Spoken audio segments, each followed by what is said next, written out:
SSC 2024 তোমরা যারা board পরীক্ষা দিতেছ, তোমাদের গণিত পরীক্ষার পরিসংখ্যান সবচেয়ে গুরুত্বপূর্ণ এই সৃজনশীলটা নিয়ে আসছি। তোমরা মনে করো তোমাদের বোর্ড পরীক্ষাতে এই সৃজনশীলটা আসছে, তো তুমি এমন ভাবে ক্লাসটা করো যেন এটা আসলেই তুমি 10-এর মধ্যে 10 পাও। তো চলো আমরা এই ভিডিওতে তোমাদেরকে এই পরিসংখ্যানটা ভালো করে শিখাই। তো তোমাদেরকে 3টা কোয়েশ্চেন করা হয়েছে।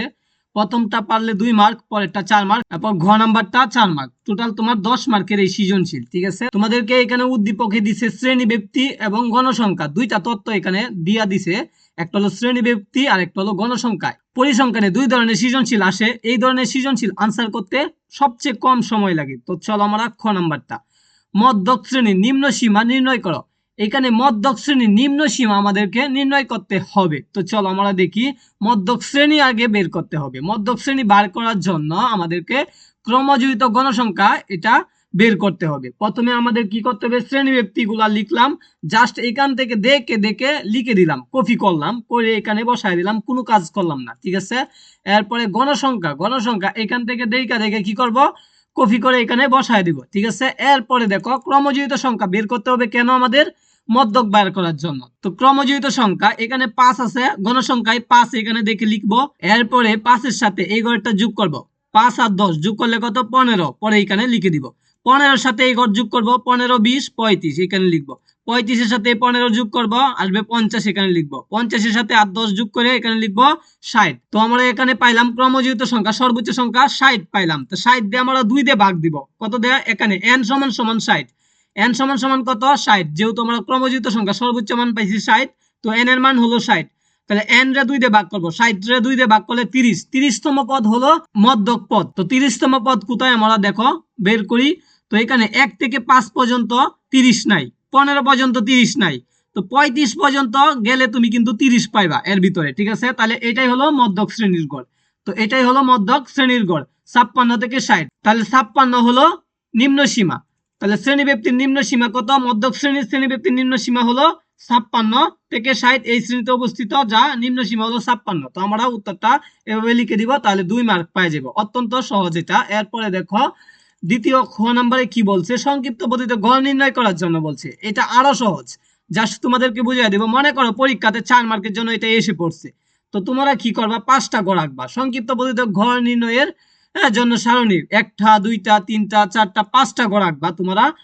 আঁকার পরে এইখান থেকে শ্রেণী ব্যক্তি গুলা তুমি জাস্ট শ্রেণী ব্যক্তি এবং গণসংখ্যা গুলা দেখে দেখে বসায় দিবা।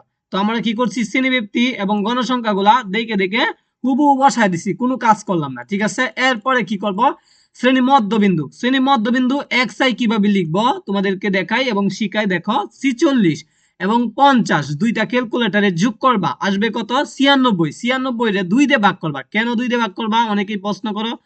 দুইটা সংখ্যা না এখানে যোগ করলাম, এই জন্য 2 দিয়ে ভাগ করবো, ঠিক আছে। তো 2 দিয়ে ভাগ করলে আসবে 48। এরপর দেখো 51 যোগ করব, 55-এর সাথে যোগ করে ক্যালকুলেটরে ভাগ দিব 2 দিয়ে, আসবে 53। এভাবে তোমরা মধ্য বিন্দু বের করবা। তো সকল মধ্যবিন্দু বের করে এখানে লিখে দিবা। এরপরে দেখো সবগুলো একভাবেই কি করতে হবে, 2টা যোগ করে 2 দিয়ে ভাগ করতে হবে।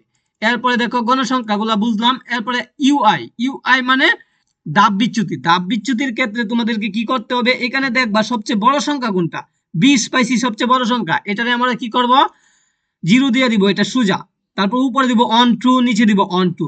তারপর উপরে গুলা মাইনাস হবে, নিচের গুলা প্লাসের হবে। প্লাসের দেওয়ার দরকার নাই, জাস্ট আমরা লিখে দিব, ঠিক আছে। উপরে 2টা মাইনাস দিয়ে দিব আর নিচে 2টা প্লাসের থাকবে, ঠিক আছে। আর 20-এর সোজাসুজি আমরা কি দিব, 0 দিব। এটাই হলো দাব বিচ্যুতি বা ইউআই এর কাজ।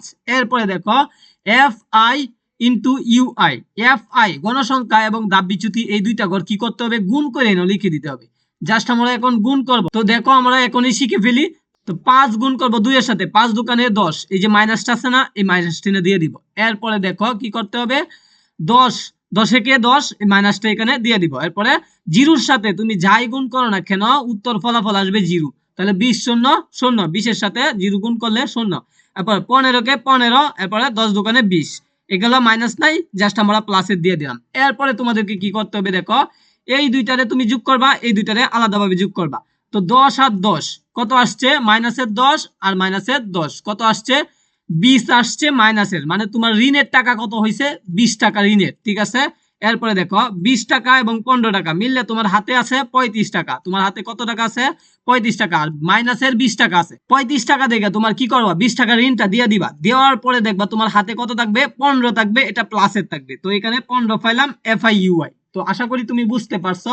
এরপরে দেখো আমরা গণসংখ্যা n সমান সমান 60 লিখছি, এরপরে FIUI সমান 15 আসছে। এরপরে আমরা সূত্র ব্যবহার করব।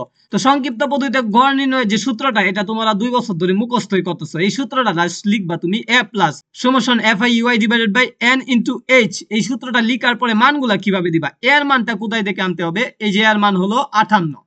তো তুমি এইটারে যেহেতু মধ্যক শ্রেণী ধরছিলা, তো এটা সোজাসুজি মধ্যবিন্দু হলো এর মান। তো FIUI এর মান কোথা থেকে আনবা? এই যে দেখো 15, এই যে 15 তুমি বসাই দিবা, আর 58 তো বসাইলাই। এরপরে 5 কোথা থেকে আনবা? এই যে ইনটু 5 না, এই 5 হলো শ্রেণী ব্যবধান 46 থেকে 50 পর্যন্ত ব্যবধান কত? 46 থেকে 50 পর্যন্ত ব্যবধান 46, 47, 48, 49, 50। কয়টা টান পাইছি? 5টা টান পাইছি।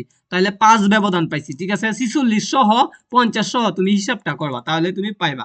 তো 5 হলো শ্রেণী ব্যবধান h এর মান। এরপরে 60, n সমান সমান 60 লিখে দিলাম। এরপরে ক্যালকুলেটরে তুমি খালি যোগ বিয়োগ করলে উত্তর আসবে।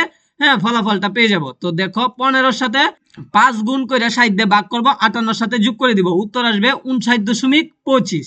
এরপরে দেখো ঘ নাম্বারটা, সারণীর গণসংখ্যা বহুভুজ আঁকো। সারণীর গণসংখ্যা বহুভুজ আমাদেরকে এখন আঁকতে হবে। তো চলো আমরা উত্তরটা সমাধান করা শিখি। তো তোমাদেরকে গণসংখ্যা বহুভুজ আঁকার জন্য মধ্যবিন্দু দরকার। আমরা শ্রেণী ব্যক্তিগুলা দেখে দেখে ওই যে এখান থেকে নিয়ে আসছি উদ্দীপক থেকে, মধ্যবিন্দু আমরা এই যে এখান থেকে দেখে বসায় দিব। ঠিক আছে, যেহেতু এখানে আমরা বাইর করা শিখছি। এরপরে গণসংখ্যা গুলা আমরা এই যে এখান থেকে নিয়ে বসায় দিব। 3টা ঘর বসানোর পরে আমাদেরকে কি করতে হবে? চিত্রটা আঁকতে হবে। তো এই দিক দিয়ে নিব গণসংখ্যা, আর এই দিক দিয়ে নিব মধ্যবিন্দু।